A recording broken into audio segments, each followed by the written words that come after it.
राधे राधे महाराज जी। महाराज जी, आत्मा तो अमर होती है और मरने वालों का दुख नहीं करना चाहिए, लेकिन इस देह के दुख को कैसे दूर करें कि हमारे साथ जो माता पिता थे उनको इतना प्रेम देखो, करते थे। जब तक ज्ञान नहीं होगा तब तक मोह जो है ये पीसता रहता है, किसी को भी हो। मोह पास ऐसे फांसी की तरह है कि वो पूरे जीवन बर्बाद कर देती है। और इसी मोह को जब तक नष्ट नहीं किया जाएगा तब तक भगवान की प्राप्ति नहीं होती। मोह गए बिनु राम पद, होई न दृढ़ अनुराग। जननी जनक बंधु सुतदारा, तनु धन धाम सुहृद परिवारा।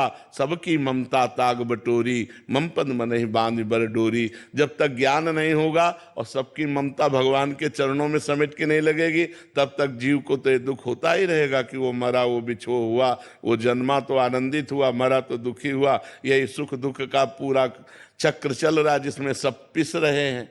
चलती चक्की देख के दिया कबीरा रोए, और दो पाटन के बीच में साबित बचा न कोई। ये जो सुख दुख के पाटन है ना, द्वंद्व है ना, इसी में सब पिस रहा है।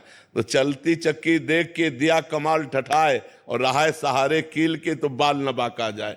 जो चक्की पूरी सबको पीस डालती है, लेकिन जो दाना सकिल के कील के सहारे हो गया उसका कुछ नहीं बिगड़ता। कील है भगवान, इस संसार रूपी चक्की को चलाने वाले भगवान है। जो भगवान की शरण में चला गया बाल न बाका जाए, वही बच सकता है। इसलिए नाम जप करो, भगवान से प्रार्थना करो कि हमारे अंदर मोह का नाश हो जाए। नहीं, मोह में ही तो सारा जगत फंसा हुआ है। इसी मोह में फंसकर ही दुर्गति को प्राप्त होता है।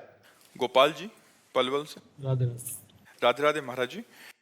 महाराज जी, आत्मा अजर अमर अविनाशी है। हमारे स्थूल शरीर से जो शुभ और अशुभ कर्म होते हैं उनका फल कौन भोगता है और कहाँ भोगता है, क्योंकि शरीर तो नाशवान है। स्थूल शरीर, सूक्ष्म शरीर, कारण शरीर, और तीनों शरीरों को प्रकाशित करने वाला आत्मा अब अपने स्वरूप को भूल करके अंतःकरण के मैं धर्म में, अंतःकरण में चार धर्म है। संकल्प विकल्प करना मन का कार्य है, निश्चय करना बुद्धि का कार्य है, उस विषय का चिंतन करना चित्त का कार्य है, और क्रिया को स्वीकार करना कर्ता भाव अहंकार। ये अंतःकरण धर्म के अहंकार में आत्मस्वरूप भ्रमित होकर के स्वीकार कर लिया और वो देह भाव को प्राप्त हो गया। जैसे आप अपने को देह मानते हैं, अगर कह दें कि मैं देह नहीं मानता तो देह के सुख दुख का आपको अनुभव होता है। तो इसका मतलब आप अपने को तो जानते नहीं, केवल देह को जानते हैं। तो जो आपका स्वरूप है वो भ्रमित होकर के अंतःकरण के अहम धर्म को स्वीकार करके देहाभिमानी बनना। अब देहाभिमानी बन करके वो सुख का कर्ता और भोक्ता, अहंकार विमूढ़ आत्मा कर्ता हमिति मन्यते, मैंने ऐसा किया, मैं ऐसा करूंगा, मैं ऐसा कर सकता हूं, इस भाव में फंसकर पुनरपि जननम पुनरपि मरणम पुनरपि जननी जठरे शयनम, उस अजन्मा अविनाशी को ये भोगना पड़ रहा है। बस यही शुद्ध ज्ञान हो जाए तो मोक्ष को प्राप्त हो जाए। अब ये ज्ञान प्राप्त करने के लिए साधना आवश्यक है। जैसे दूध में घी है, पर दूध में पूड़ी नहीं पका सकते आप, उसके लिए प्रक्रिया है।